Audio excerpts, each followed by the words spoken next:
Bom dia, meus queridos, sou Edson Mariano, professor de Direito Civil. Vamos estudar um pouquinho a respeito do regime de comunhão parcial de bens. É interessante que vivemos numa sociedade e nós aprendemos muitas coisas, mas quando nós realmente resolvemos a tomar o rumo da nossa vida no sentido de queremos nos casar, observamos que corremos atrás de várias situações. E é bem verdade que o casamento é uma correria frenética. É aquele que marca para casar daqui 2 anos, o tempo voa, o tempo corre. Pois bem, o casamento é uma instituição maravilhosa. Mas, como estamos aqui estudando a respeito do regime de comunhão parcial de bens, é importante que você tenha conhecimento. É bem verdade que ninguém imagina, e ninguém pretende simplesmente estar armado para o casamento, no sentido que, já pensando no divórcio, já pensando lá na separação futura. A expectativa não é essa, porque se assim for, é importante então que você reflita bem, faça um introspecto e não se case. Mas, uma vez você almejando isso, é claro, isso é evidente e indiscutível em todos os corações. A expectativa é que vivam eternamente juntos e que o casamento venha a se extinguir, não pelo divórcio, mas pela morte. E aí, infelizmente, não há o que se fazer. Mas, todavia, não significa que você conhecer o regime de comunhão parcial de bens, que é denominado regime legal, quando não se faz o pacto antinupcial por escritura pública, que é o pacto que te dá opções de outros regimes. É muito importante você conhecê-lo. O conhecimento, ele simplesmente te gera o quê? Gera uma certeza daquilo que você pretende realmente agir, fazer ou executar no futuro. Então, não significa que aqui estamos incentivando a sua separação futura, mas estamos mostrando que os casamentos são regidos por regimes voltados dentro do patrimônio de ambos, do patrimônio conseguido por cada um antes e depois do casamento. Mas se por uma situação que ninguém deseja, lá na frente ocorre a ruptura, a quebra, da relação entre o marido e a mulher, o que acontece? Como é que eu vou agir? É bem verdade que isso ninguém te explica. Você vai ver que você vai no cartório de registro, para dar a entrada na documentação, para marcar ali o teu casamento, registrá-lo, mas, pelo que me constam, não te explicam a respeito disso. Ninguém te explica. E aí, você simplesmente case-se e depois vê o que acontece lá para frente caso surja uma ruptura no seu casamento. Vamos então aqui dar uma pincelada para que você, a respeito desse regime comunhão parcial de bens, já tenha uma luz e que você possa, dentro da boa fé, sempre saber o que fazer, infelizmente, caso lá na frente haja a quebra do casamento. Pois bem, então, hoje vamos estudar sobre o regime de comunhão parcial de bens. Esse é constituído, é chamado também, no artigo 1640, é o artigo do Código Civil que vai tratar especificamente dos requisitos e da normatização desse regime. Ele é denominado como regime legal. Como regime legal? É aquele que a maioria recebe.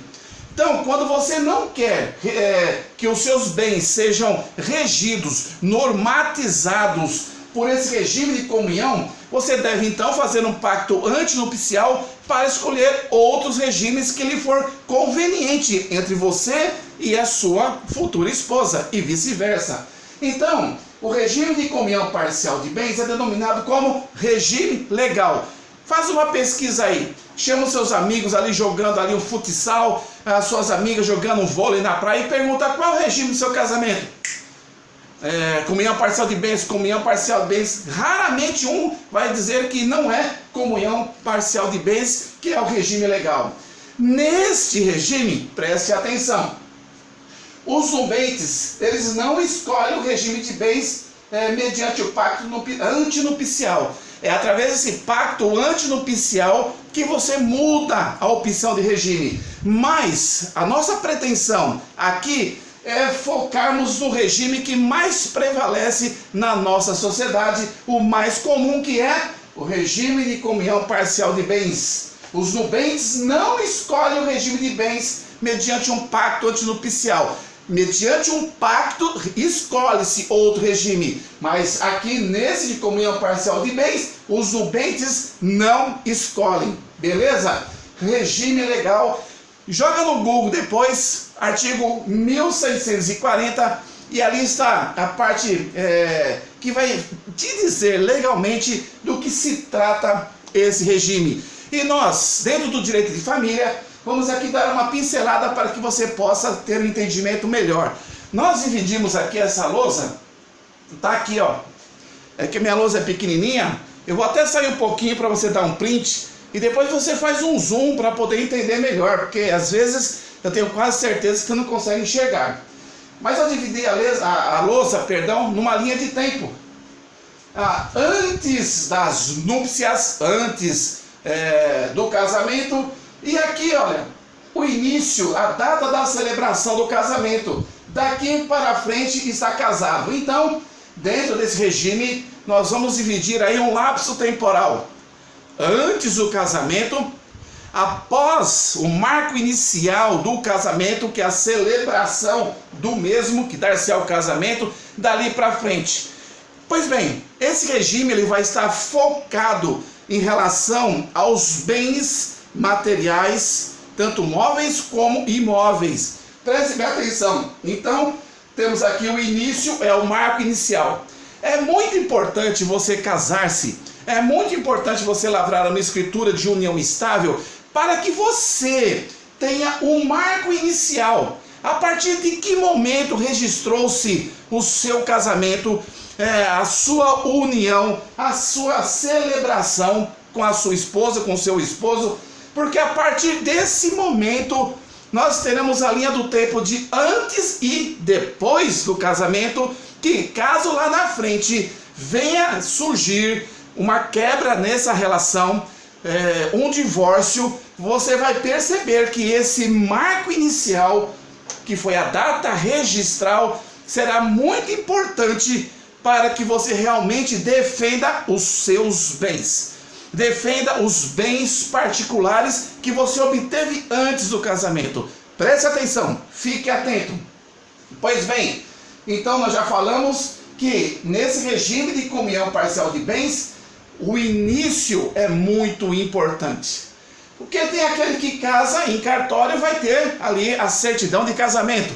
Aquele que não tem a certidão de casamento, então está em união estável, ele resolveu lavrar a escritura pública de união estável, também tem ali um marco inicial. Vocês vão ver a importância desse marco inicial. Agora, tem aqueles que se unem, estão convivendo em união estável, têm filhos, constituem patrimônios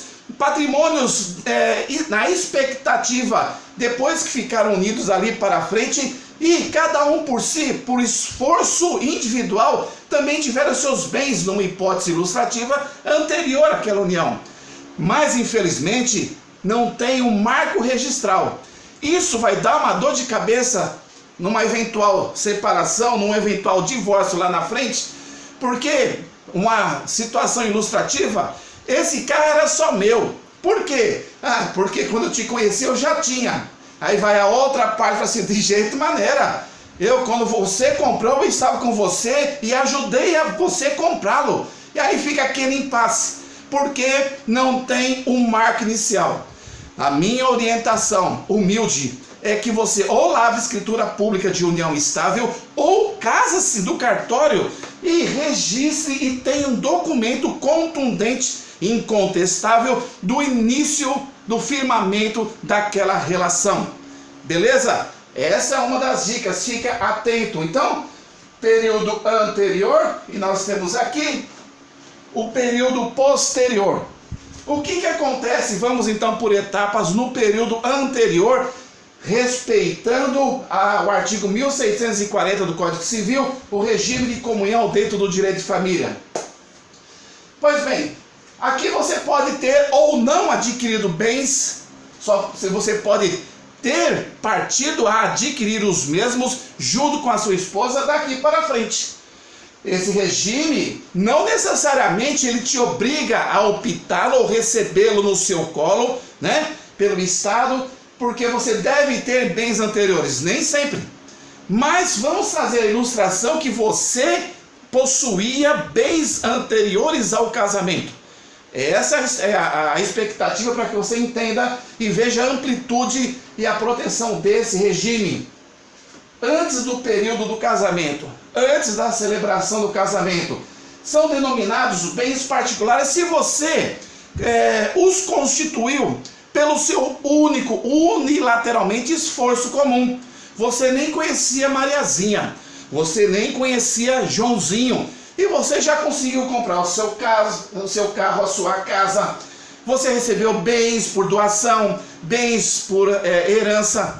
Enfim, você, antes de conhecer a tua amada, o teu amado, você já tinha patrimônio.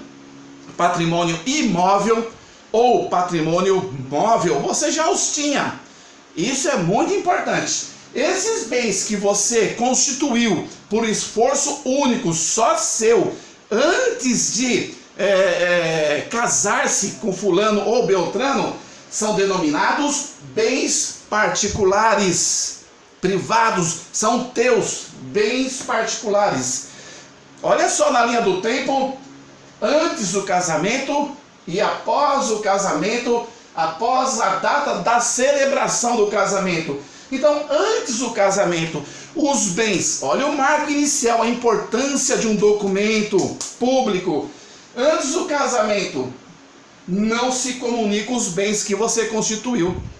Dentro desse regime de comunhão parcial de bens, não se comunicam em espécie nenhuma, mesmo que você case daqui para frente e lá na frente você se separe, você vai perceber que esses bens não entram na partilha ali no divórcio. Que legal, professor! Você viu como que é interessante? Mas diz aqui que os bens particulares, antes da celebração do casamento, eles são incomunicáveis, não se comunicam. Não, negação, não se comunicam. Beleza? Tá. Agora, uma das dicas é que cada bem que você constitua, porque às vezes você está constituindo pela luta do teu trabalho, ou porque você recebeu em doação ou em herança. Pois bem, você recebeu aquele bem e você nem tinha pretendente. Com ou sem pretendente, a ideia é a seguinte: vai comprar uma casa, registre essa casa, passe para o seu nome, porque você vai ter a matrícula do imóvel, né, que é um documento público registral que te confere o domínio daquele imóvel. E se alguém falar lá para frente, lá na frente depois do casamento, a casa é minha, opa, vamos ver se é sua. Eu comprei a casa no ano 2000, casei contigo em 2010, a casa é minha. Bens incomunicáveis, bens particulares. O carro, a mesma coisa. Qualquer bem que você tenha, independente de pretensão de querer casar-se ou não, é muito importante que você faça pelas vias legais. Para com isso de deixar ali o carro no nome daquele que te vendeu, mesmo que comunicado no Detran, a exemplo de São Paulo, passe para o teu nome.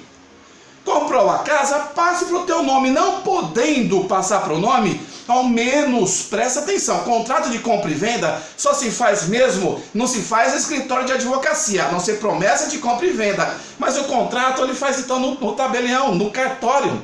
Faça um registro, tenha um documento contundente, legal, que te dê ali a certeza que aquele bem, ele é seu. Contudo, com a bicicleta, com as ferramentas, instrumentos de trabalho, que isso possa gerar no seu coração uma atitude corriqueira e que você tenha numa pasta arquivos na sua casa guardado com tudo isso. Porque casando ou não, você tem como mostrar que você tem ali um contrato de gaveta, você tem como mostrar que você tem um recibo de compra e venda, que você tem uma matrícula do imóvel, que você tem a nota fiscal. Olha só, na casa, guarda nota fiscal do piso, do encanamento, da caixa d'água, vai guardando tudo. Ah, mas professor, é um monte de documentos. Vai por mim, guarde independente de casamento. Mas aqui nós estamos colocando uma situação você então casando-se com alguém, a importância dos bens particulares, sempre você ter documentos de tudo que envolveu aqueles bens. Pintor, janela, alvenaria, telhado, aluguel, contrato de locação, compra e venda, contrato de gaveta, enfim, o que você tiver, documente, porque casando ou não, você vai precisar disso, e muito mais no regime legal, no regime de comunhão parcial de bens, ok? Então, os bens particulares constituídos antes do casamento não se comunicam. Pois bem, os bens pertencentes ao cônjuge antes do casamento, como nós falamos, não se comunica. Ficam excluídos a comunhão. É muito interessante. Ficam excluídos a comunhão. Eis a dica. Qual é a dica? Registre essa união. Registre essa união. Ou através da escritura pública de união estável, com o marco inicial daquela união, ou através da certidão de casamento pelo cartório de registro civil. Registre para ter o marco de antes e depois do casamento. Ficam excluídos a comunhão esses bens denominados bens particulares. Por quê, professor? Bens e esforço só teu, antes de casares com quem quer que seja. Incomunicáveis. Pois bem, agora, você comprou essa casa antes de se casar, você tem prestações? De quem é as prestações depois que você casou? Sua. Preste atenção. As dívidas e obrigações são tuas, porque foram constituídas antes do casamento. Diferente quando nós pularmos para o segundo período após o casamento. Aquilo que foi constituído, obrigações e deveres, dívidas, financiamentos, dali para frente do casamento, que se comunicam, é de ambos, ok? Beleza? Fique atento. De repente você vai casar com alguém que está cheio de dívida. Cuidado, hein? Porque lá para frente, às vezes é só você que vai lutar, né, por tudo aquilo, e no final vai ser também dele. Fique atento. Por isso esse negócio de simplesmente conhecer e já unir os panos, pode ser bênção e pode ser maldição. Tenha calma. Faça com calma. Ajunte os panos com calma, que pressa é essa? Faça com sabedoria, tá bom? Agora, vamos aqui analisar a administração dos bens particulares, dos bens antes do casamento de cada um. A administração é só daquele. Isso em relação ao regime de comunhão parcial de bens antes da celebração do casamento. Vamos então aqui para a outra parte da lousa. Pois bem, agora nós estamos aqui, nós temos o casamento daqui para frente, antes e depois do casamento. Daqui para frente, o que acontece? Vamos lá. Você pode adquirir bens, a expectativa é essa, que você casando-se, quem casa quer casa, quem casa tem a expectativa de gerar filhos, e isso tudo gera obrigações, responsabilidades e deveres. Dentro do regime de comunhão parcial de bens, nós já estudamos o antes. Vamos estudar o depois. Presta atenção. Bens adquiridos na constância do casamento. Agora, adquiridos, obtidos, constituídos na constância do casamento após o lapso registral aqui, muito importante, como nós falamos. Esses bens podem ser a título oneroso, que é em regra, por exemplo, uma casa, um carro. Por fato eventual, aposta, jogo, você jogou, mas foi depois do período do casamento do registral, o que você recebeu é dela também. Não vem querer na gíria aí do meu tempo dar um chapéu na esposa, a esposa no marido. Ganhou na loteria, comprou um bilhete, não falou para ele, foi contemplado e quer se separar aqui e levar tudo para aquele que foi contemplado e não participar dos 50% que é meio a meio aqui. Não, ele tem direito, ela tem direito. Então, os bens adquiridos na constância do casamento, exemplo de casa, de carro, de imóveis, de terrenos, kitnets, apartamentos, móveis e etc., eles aqui são bens constituídos por ambos, esforço comum de ambos. Mesmo que a casa esteja só no nome do marido, também é dela. Olha só, também é dela. A importância do registro documental é muito importante. Na certidão de casamento tem o dia que ele casou e o dia que ele comprou. Se ele comprou antes ou comprou depois. Se ele comprou depois só tem o nome dele e não tem o dela, é dela também. Olha o marco importante da certidão de casamento, da união, da escritura pública de união estável. É muito importante. Cuidado com a união estável sem documento nenhum. Cuidado com isso. Pois bem, vamos lá. As dívidas contraídas durante esse período após o casamento são de ambos. Pois bem, então, a respeito detalhe, voltando aqui nos bens anteriores ao casamento, os bens de doação, de herança, esses bens são constituídos, foram conquistados, recebidos antes, são bens particulares, incomunicáveis, ok? Presta atenção. E mesmo esses bens aqui, que foram para fulano, vamos usar aqui para o marido antes, só que eles foram doados, eles podem ter sido doados antes do casamento, então, absolutamente é só dele ou só dela, né? Como também ele pode casar-se e receber essa doação após a constância do casamento, também é só dele, ok? Aqui também tem um detalhe, essa casa que ele comprou aqui pelo esforço unilateral só dele, se ele vender essa casa documentalmente e após o casamento ele comprar na constância do casamento, essa casa é só dele. Por isso a importância documental de tudo que se faz é muito importante dentro desse regime de comunhão parcial de bens. Tudo bem?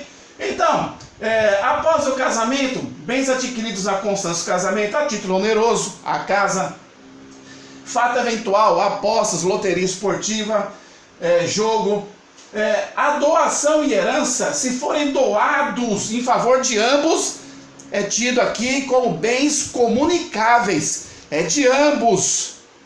Se for só em relação a um, é daquele e não do outro, tá bom? Preste atenção também.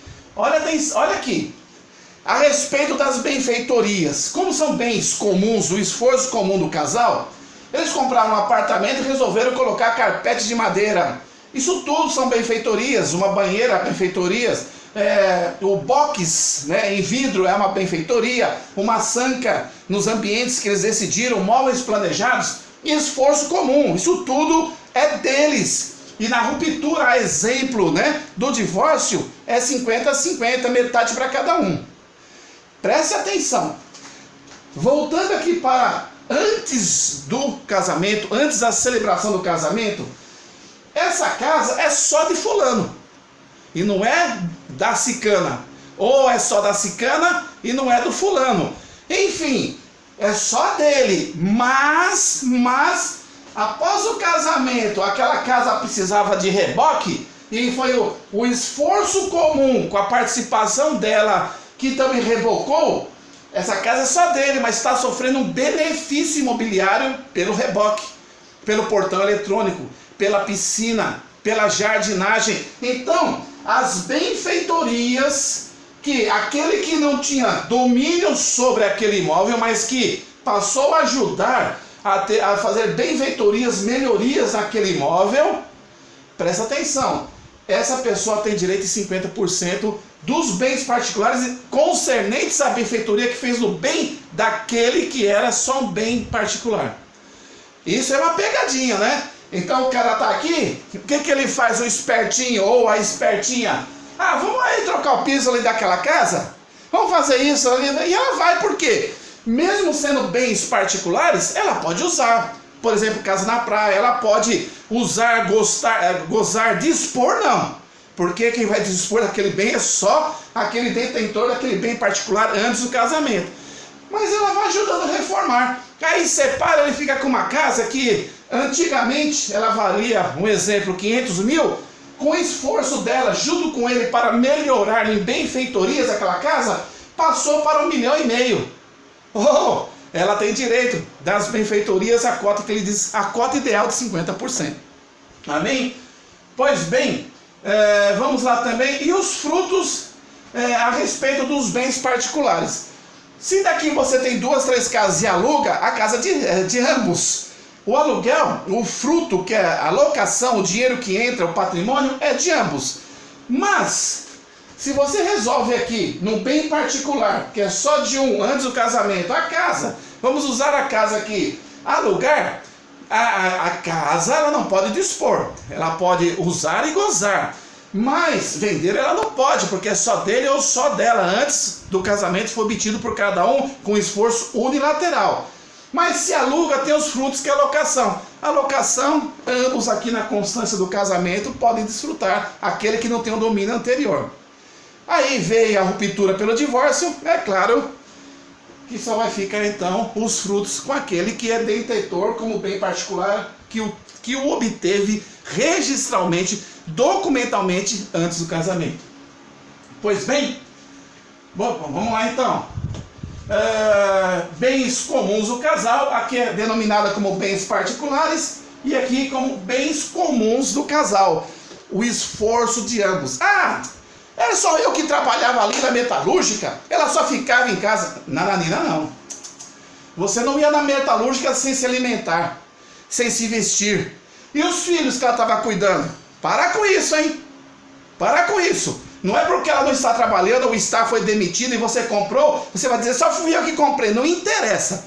Você adquiriu em qualquer situação, ou tanto ele como ela aqui, é de ambos. Independente que um estava sem trabalhar, ou nunca trabalhou, só cuidou dos filhos, os bens é de ambos. Mesmo que esteja em nome de um só o carro, o bem é de ambos. Isso é muito importante. Dessa fase registral para frente, bens comuns do casal. Bacana? Esses bens se comunicam. O esforço comum do casal. Os bens são administrados em conjunto pelo casal. Beleza? Eu que administro tudo. Não. Ela ou ele, dependendo do caso, ambos têm direito na administração do quê? Dos bens comuns do casal. Esforço comum do casal. São então bens comunicáveis do casamento para frente. Do casamento para trás, bens incomunicáveis. Pois bem, esforço comum do casal. Cada cônjuge tem direito à metade ideal, ou seja, 50-50. Se houver o quê? A ruptura pelo divórcio, né? Que vai dar o quê? A dissolução da sociedade conjugal. Espero poder ter ajudado nessa pincelada, não desejando que você se case e você se separe, mas o conhecimento é bom para todos, né? E recepcione aquele que tem interesse. Espero que isso, caso infelizmente venha a acontecer, você pode ter consciência dessas informações ou buscá-las com mais minúcias para que você realmente saiba como agir lá para frente. Dica: tudo o que você tiver, tendo uma pretendente ou um pretendente ou não, documente, faça o seu arquivo na sua casa, tá? E não tente levar vantagem em relação a um ou a outro, porque a lei, ela protege o direito de ambos e deve ser respeitado. Não adianta ocultar bens, não adianta esconder bens, não adianta ludibriar o outro cônjuge. O que acontece é que o que é certo e tem que ser respeitado. Caso sinta aí o desejo, compartilhe esse breve estudo com algum colega ou colega que você queira e que você possa dar aquele joinha, aquele sininho de notificações para que você possa receber outros vídeos em relação ao direito de família. Existem mais assuntos a serem deliberados a este respeito, mas o nosso tempo é curto. Que Deus te abençoe ricamente. Amém.